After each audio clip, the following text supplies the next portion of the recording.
প্রতিটা সৃষ্টি আল্লাহ পাকের এক একটা মেসেজ দেয়। ঠিক মেয়ে মানুষও একটা মেসেজ দেয়। কি মেসেজ? আল্লাহ পাক মানুষকে সবচেয়ে সুন্দর করে সৃষ্টি করেছেন, আর মানুষের মধ্যে মেয়েদেরকে সবচেয়ে বেশি সুন্দর করে সৃষ্টি করেছেন। আল্লাহ পাকের সবচেয়ে সুন্দর সৃষ্টি হচ্ছে মেয়েরা, এবং তারা খুব নরম হয়, নরম, প্রজাপতি ধরার মতো। প্রজাপতিকে থাপ করে ধরতে পারবেন না আপনি, শক্ত করে ধরতে গেলে প্রজাপতি নষ্ট হয়ে যাবে, মরে যাবে। প্রজাপতিকে কোমলভাবে ধরতে হবে। ঠিক মেয়েদের সামনেও আপনার কোমল থাকতে হবে। বেশি হার্ড হতে যাবেন, শেষ। আমি আপনার গার্লফ্রেন্ডের সামনে কোমল হতে বলি নাই, আপনার ওয়াইফের সামনে হতে বলেছি। কোমল থাকলে আপনি জিতে যাবেন। দেখবেন দুনিয়ার চিল্লা ফাল্লা করছে আপনার বাসায়, আপনি চুপচাপ আছেন পাহাড়ের মতো, কোমল আছেন। 5 মিনিট পর দেখবেন নিজেই ঠান্ডা হয়ে এসে বলছে, আচ্ছা সরি, ভুল হয়ে গেছে।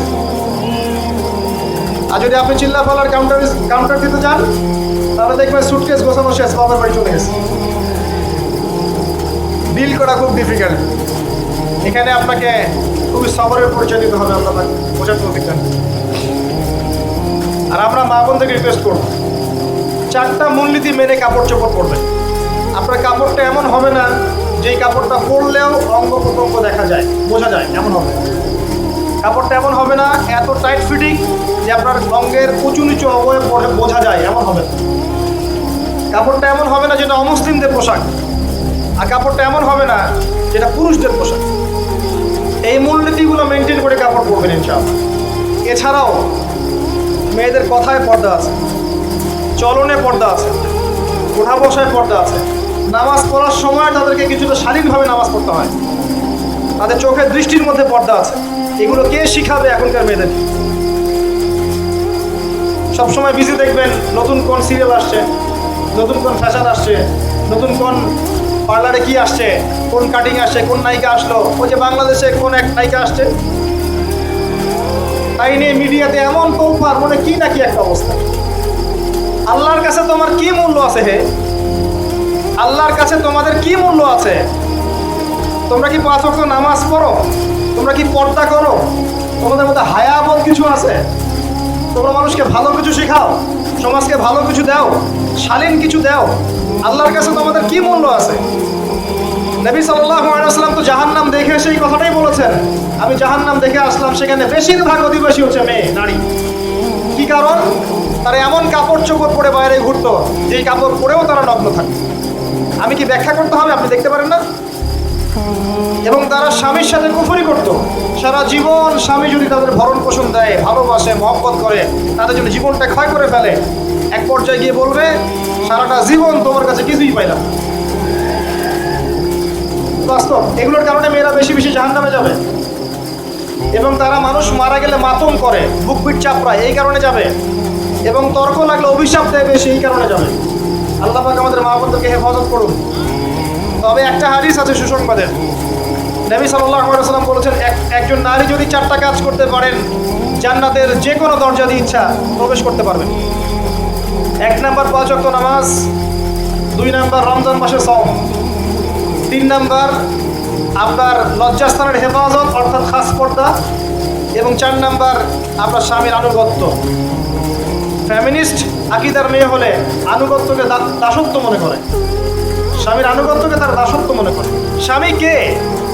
স্বামীর সম্মান বোঝেন আপনি? স্বামী কে? যার ব্যাপারে নবী সাল্লাল্লাহু আলাইহি ওয়াসাল্লাম বলেছেন, আমি যদি আল্লাহ ছাড়া অন্য কাউকে সেজদা করতে বলতাম, তাহলে মেয়েদেরকে বলতাম তারা যেন স্বামীদেরকে সেজদা করে। আপনাকে আমি কিভাবে বুঝাবো স্বামী কে, স্বামীর মর্যাদা কোথায়? এগুলো কি ইসলাম মেয়েদেরকে ডমিনেট করছে এগুলো দিয়ে? কেন? এই স্বামী আপনার জন্য সারাটা জীবন ক্ষয় করে ফেলে। একটা চোর পর্যন্ত, একটা চোর, একটা করাপ্টেড মানুষ, দুর্নীতিগ্রস্ত মানুষ, সে চুরি করে, দুর্নীতি করে এনে বাচ্চাকে খাওয়ায়।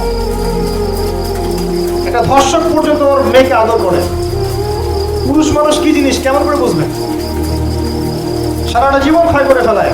যদি আপনি তার আনুগত্য করেন, তার সামনে সুন্দর মতো থাকেন, তার কথার সাথে তর্ক না করেন, ভালোবাসা দিয়ে থাকেন, আপনার জন্য সে জীবন দিতে বসে থাকে। এরকম পুরুষ মানুষ। আপনাদেরকে কেউ চোখ তুলে তাকালে চোখ তুলে ফেলাবে, এরকম পুরুষ মানুষ। আর এখন তো পরিস্থিতি ডিফারেন্ট। বাসায় পুরুষ বাইরের ছেলের সাথে ফোনে প্রেম হয়ে গেছে, পালায় চলে গেছে, বিয়ে করে ফেলছে। দেখবেন বাসায় স্ত্রী আছে, বাইরের মেয়ের সাথে প্রেম করে বিয়ে করা শেষ।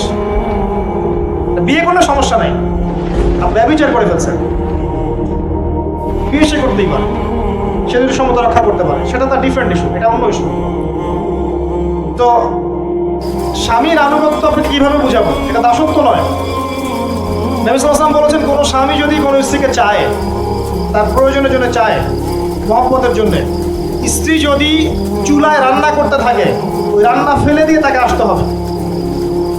হাদিস।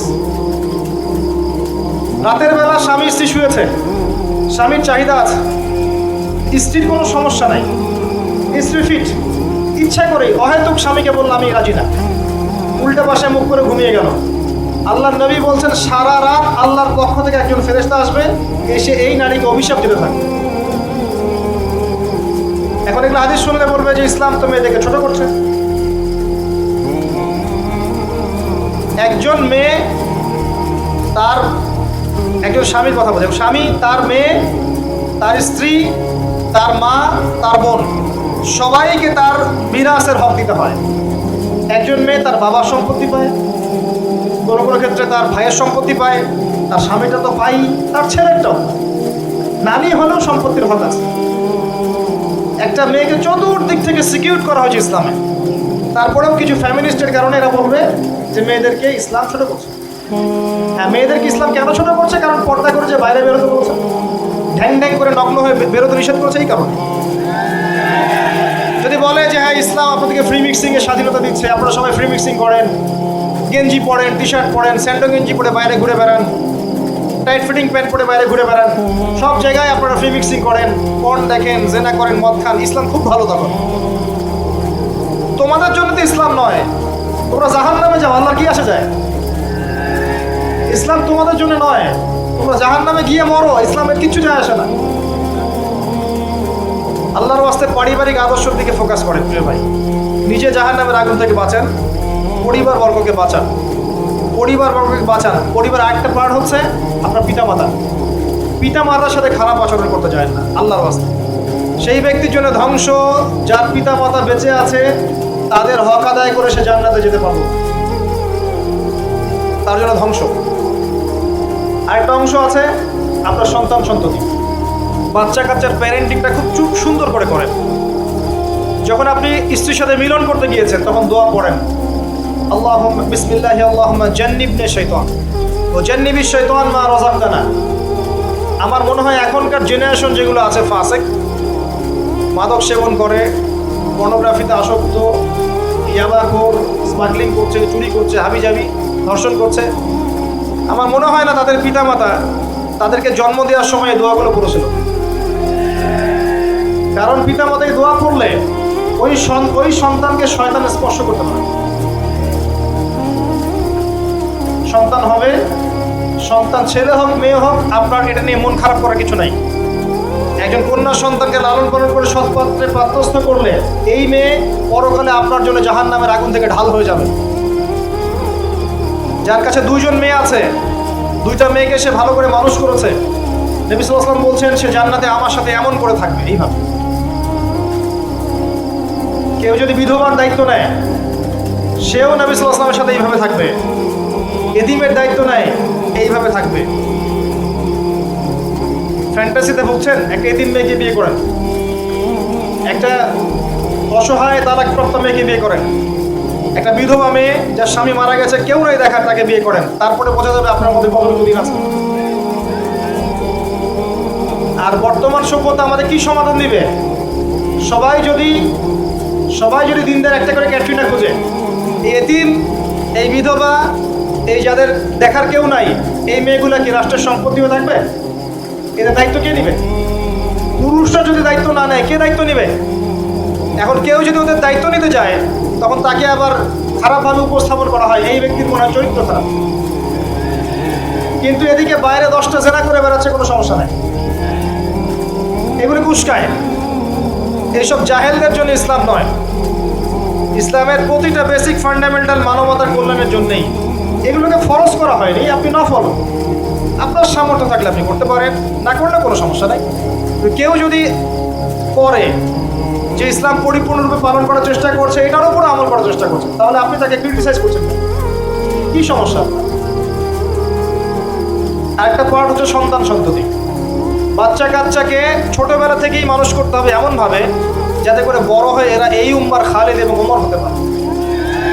বাচ্চা ছোট বাচ্চাকে আপনি ভালো খাবার দেন, মায়ের স্নেহ দেন, বাবা মার সাথে রাখেন, একটু গ্রাম্য পরিবেশে নিয়ে গিয়ে তাকে বড় করেন। কেন বলছে কথা? এখানে পরিবেশ সুন্দর থাকবে, সে দৌড়াবে ধুলার মধ্যে, মাঠের মধ্যে খেলবে, সুন্দর ভাষা শিখবে। এরপর তাকে ভালো প্রতিষ্ঠানে পড়ান। প্রতিষ্ঠানটা এমন হবে যে প্রতিষ্ঠানে জেনারেল শিক্ষা, ইসলামিক শিক্ষা একসাথে দেয়া হচ্ছে, সে সব শিখবে। আমার ছেলে কোরআনে হাফেজও হবে, আমার ছেলে ডক্টরও হবে ইনশাআল্লাহ।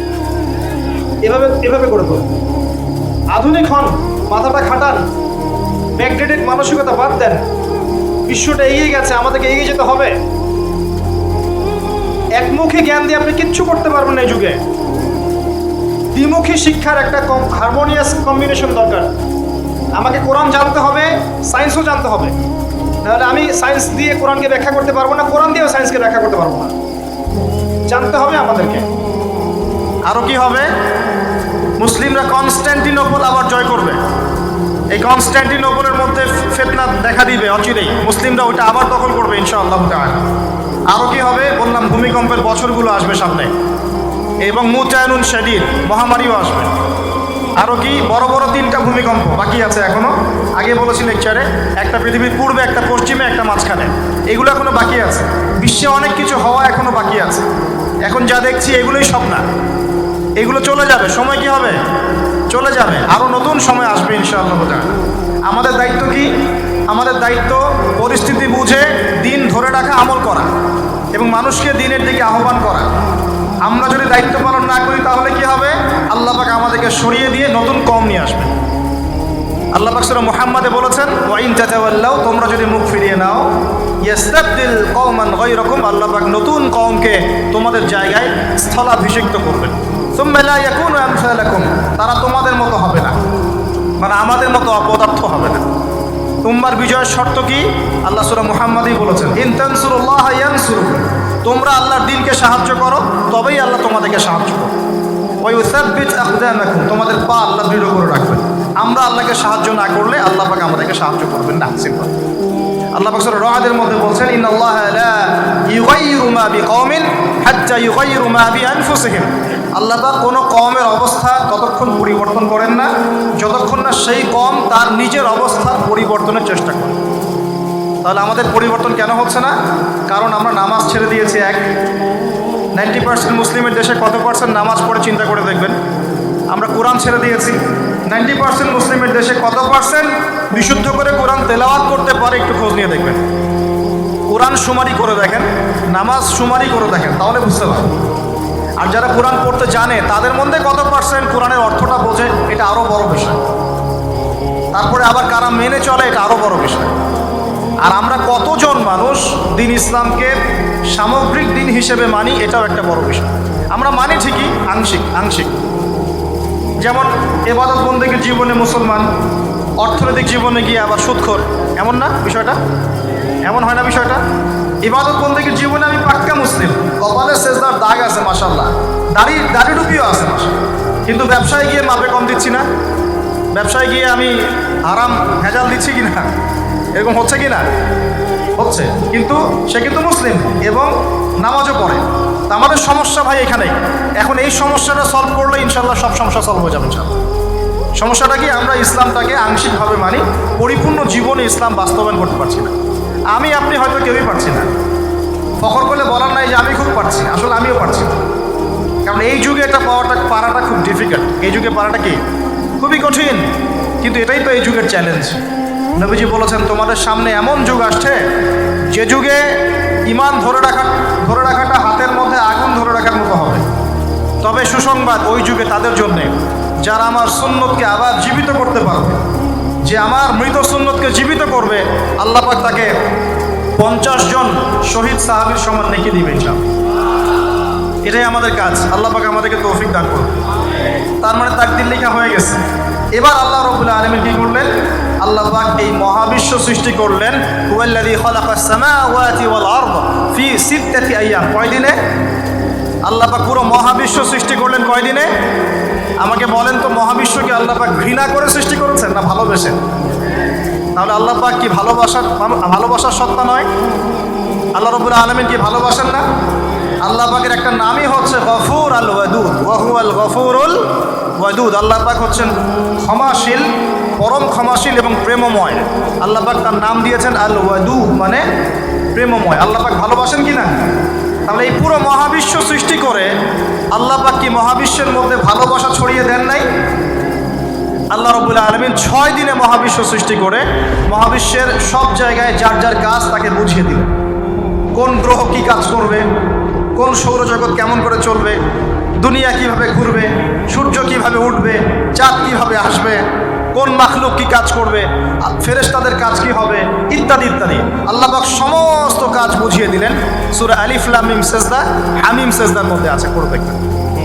আল্লাহ পাক পুরো মহাবিশ্বের দায়িত্ব বন্টন করে দিলেন। এবার আল্লাহ রাব্বুল আলামিন কি করলেন শোনেন।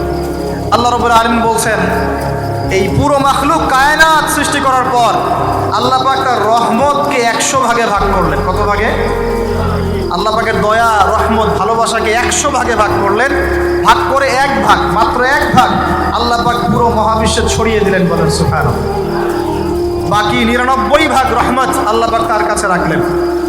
এই 1 ভাগ ভালোবাসার কারণেই, এই 1 ভাগ ভালোবাসার কারণেই এই যে সন্তান কান্না করলে মায়ের বুক ফেটে যায়, সন্তান অসুস্থ হলে বাবার বুক ফেটে যায়, যেই বাবা সহজে চোখের পানি কাউকে দেখায় না, সেই বাবা জায়নামাজে দাঁড়িয়ে চোখের পানি ছাড়তে থাকে।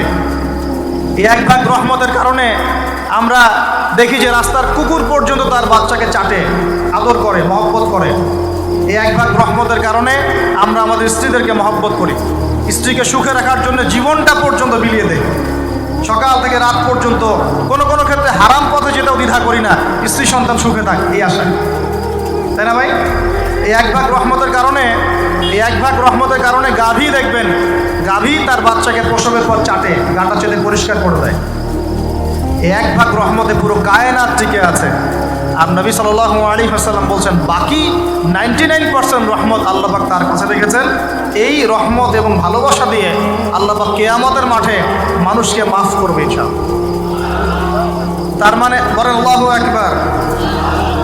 তার মানে আমরা আশা করতে পারি ইনশাআল্লাহু তাআলা আমরা আল্লাহর জান্নাত পাবো ইনশাআল্লাহ। পাবো কি না? শুধু একটা কাজ যদি উম্মত করতে পারে জান্নাত পাবে। বলে দেব কোনটা? অনেক কাজই আছে, কিন্তু স্পেশাল একটা কাজ, একটা। আল্লাহ রাব্বুল আলামিন মেরাজের রাতে তার নবীকে উঠিয়ে নিয়েছিলেন, উঠিয়ে নিয়ে কাছে নিয়ে আসছেন, একদম কাছে, আর যে আরশের কাছাকাছি।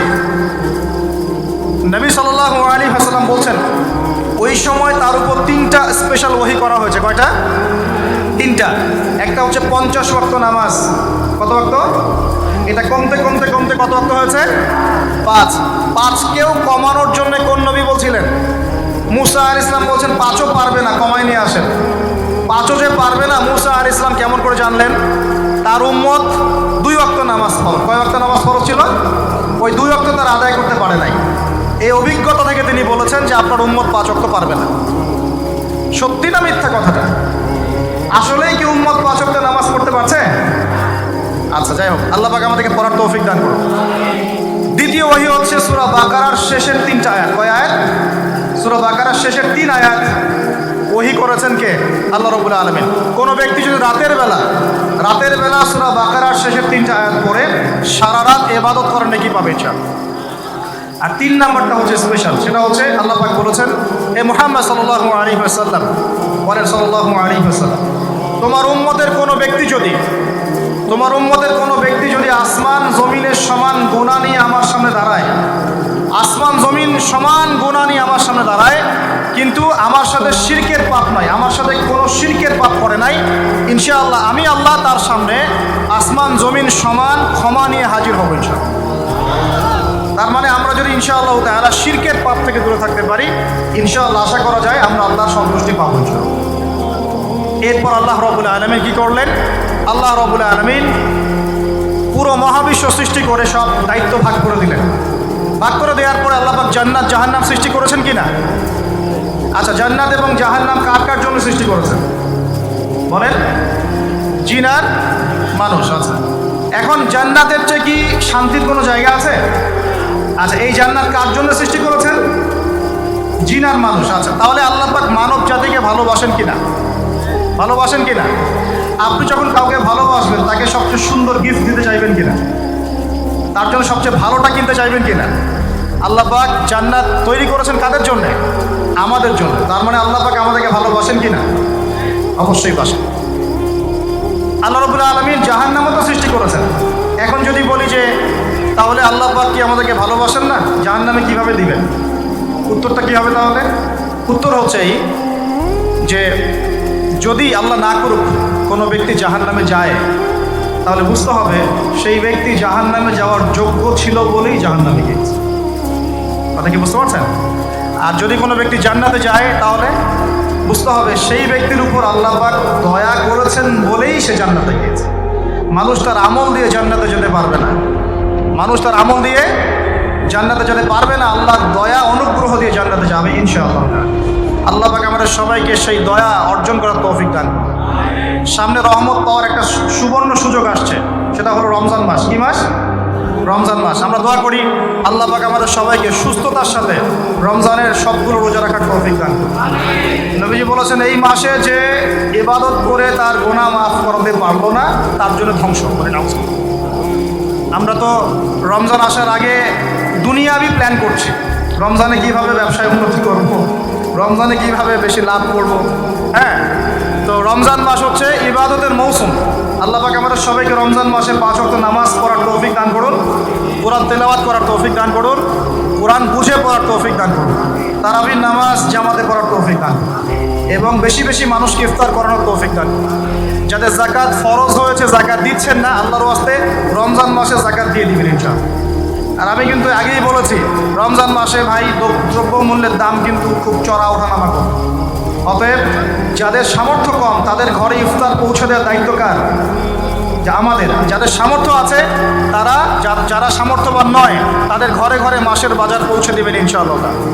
আল্লাহ পাক তৌফিক এনায়েত করুন বলি আমি। এবার দেখেন আল্লাহ পাক সৃষ্টি করলেন আদম আলাইহিস সালামকে। তাকে এর আগে আল্লাহ পাক জিন জাতি সৃষ্টি করেছেন, আমি ওইদিকে যাচ্ছি না, আমি মানুষের কথা বলছি।